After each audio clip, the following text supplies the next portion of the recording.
I would just say that this issue, in terms of having an extremely high percentage of payroll to general fund, has been something that has been an issue in El Paso ISD specifically, and some of the neighboring districts for that matter, for well over a decade and more like 2 decades. This district has never, as far as I know, since TEA started reporting this data in their PEMS on the website, has never been under 84% of payroll to general operating funds, even when we had a very high number of students in the early 2000s. So a huge piece of this is the decline in enrollment and the struggles that we're experiencing losing so many of our kids, and how quickly we're experiencing that declining enrollment.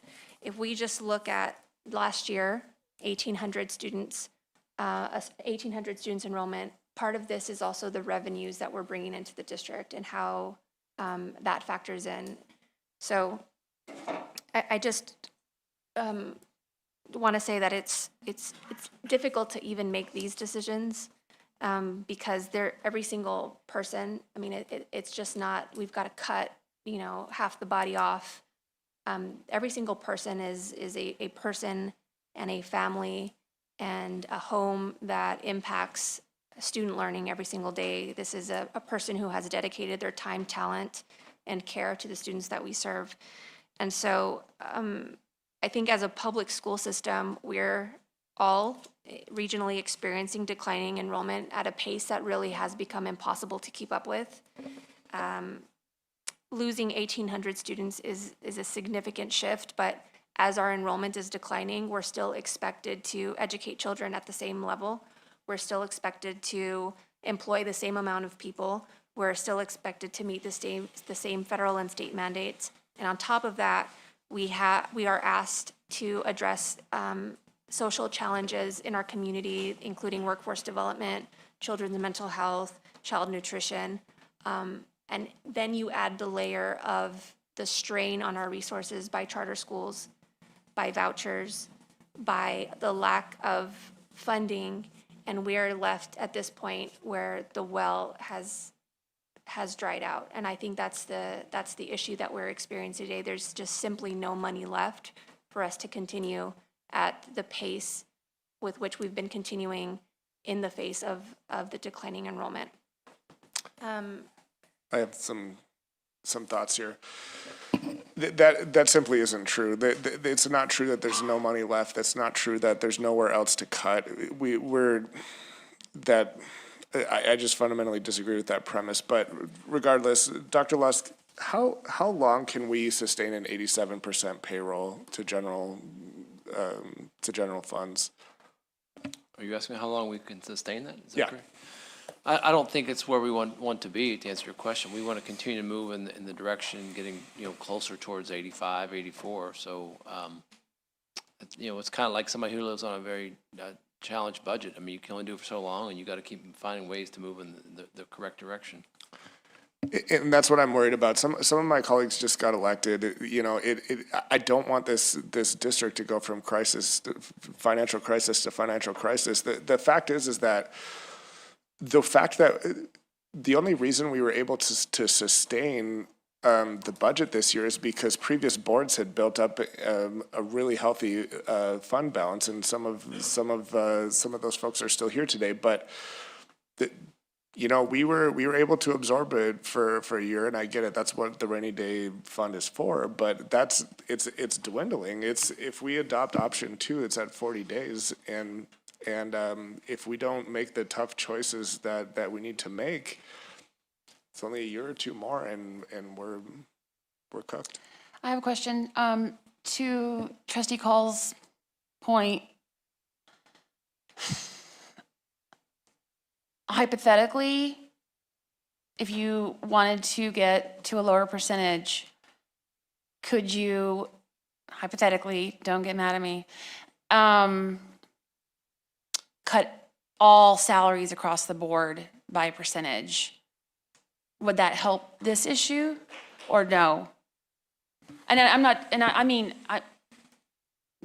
coming from a former teacher, teachers too, like everyone's salaries across the board, maybe not support staff because they make pennies, but salaried employees, is that something that, so if we don't want to cut 1,000 people, which,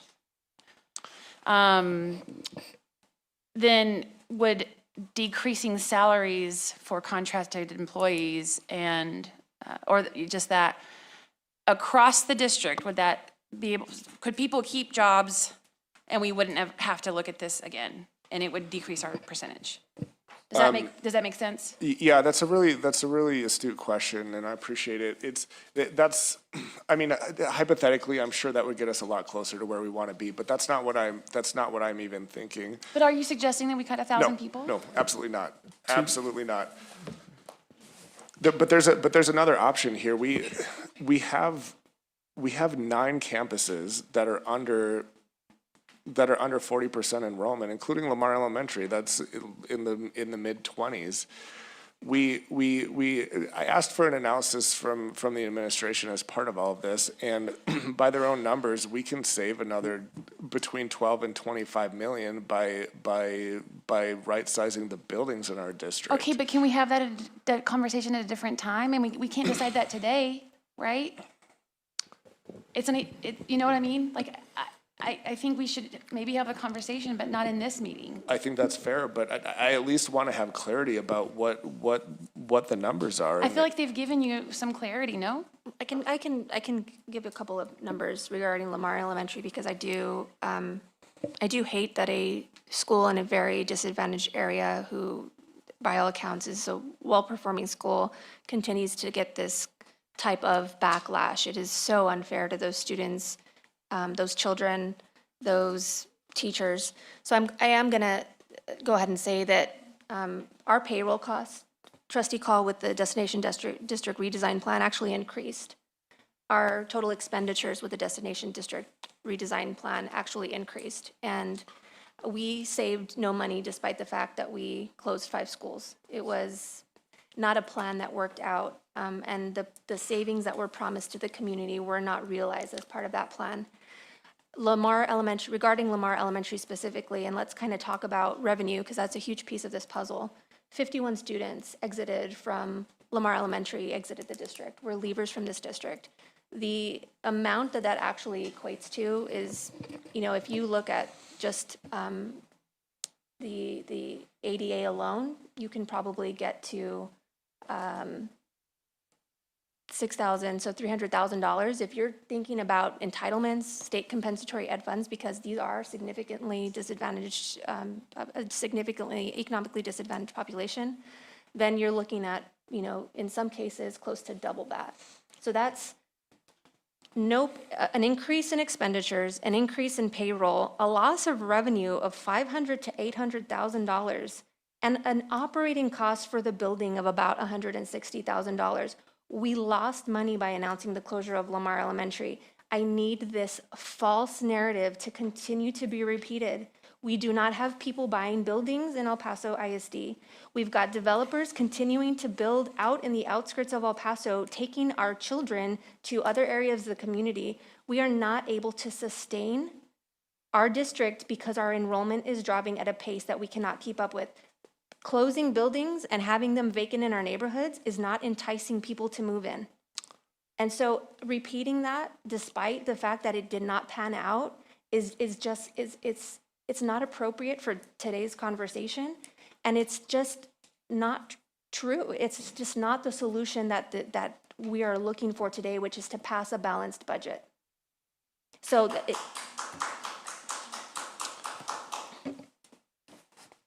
All right, let's talk about Lamar then, since you wanted to go deeper there. I actually prepared some remarks about this, but I want to spend a few minutes talking about how we got here originally, because a $52 million deficit from this year doesn't happen overnight. It doesn't happen because of one superintendent, one budget cycle, or one bad month. It happens because of a series of decisions. Back in November of 2024, the board approved the Destination District Redesign Plan. It was painful, controversial. Nobody enjoyed talking about it. But the purpose was simple. We had to align our spending with the reality before it was forced on us. 8 schools, as we all know, 8 schools were slated for closure. 6 at the end of the 2024-2025 school year, and 2 at the end of the 2025-2026 school year. Then, in May of 2025, Leah Hanany became the board president.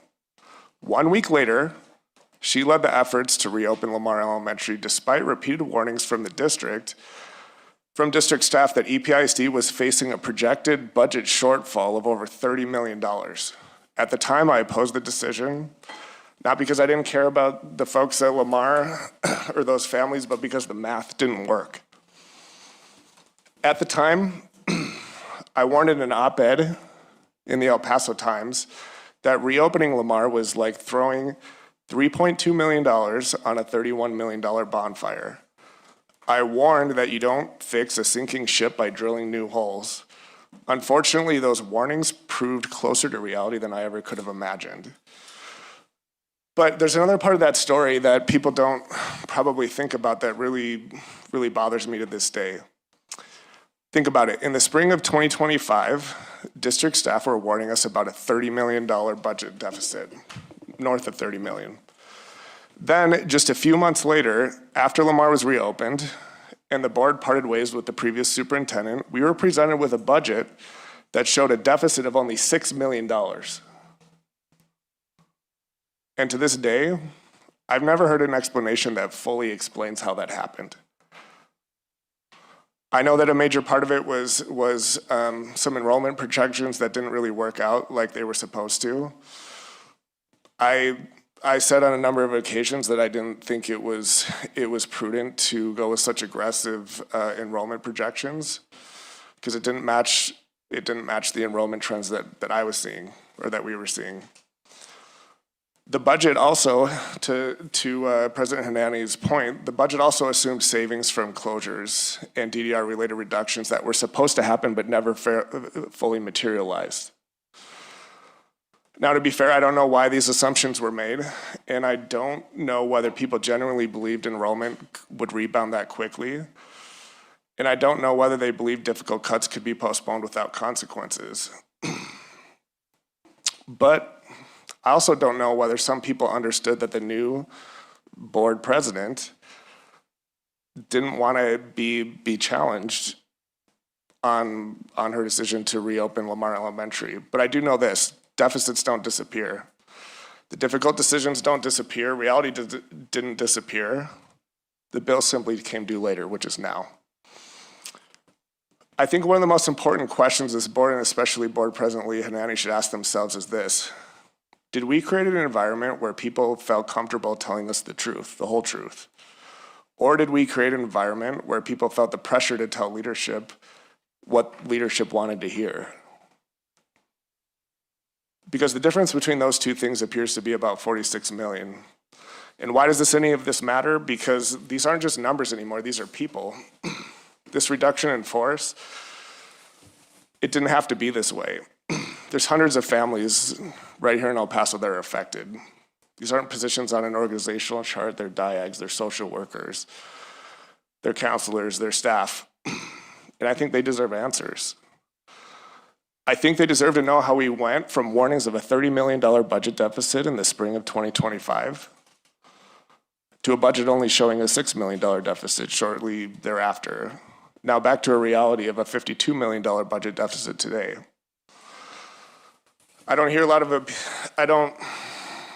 see a lot of accountability over this. But think about this. Roughly a year ago, the district had more than $110 million in fund balance, our rainy day fund. Now, fast forward to today, we're looking at a $52 million budget deficit for this year, hundreds of potential layoffs, and conversations about financial exigency. That should alarm every taxpayer in El Paso because financial exigency isn't something that districts talk about when things are going great. It happens when we run out of options. Before I close, I want to say something else that may surprise people. I'm not standing here tonight blameless. I've served on this board for years. I've cast thousands of votes. Some of them were good. Some of them, looking back, I'd probably do differently, and I accept that. So yes, I accept my share of the responsibility, and I'm sorry for what's happening right now. And I'm sorry for whatever my role is in this, but there's a difference between being in the car and being the driver of the car. And if we're gonna ask hundreds of employees to potentially sacrifice their livelihoods, then every one of us, including those in leadership positions, should have the courage to look in the mirror and ask the simple question, what role did I play in bringing us here? No superintendent, no enrollment trend, no action by the legislature can explain going from over $110 million in reserves to discussions of financial exigency in a single year. That requires decisions that were made in this room. Some people spent the last year fighting reality, but reality won.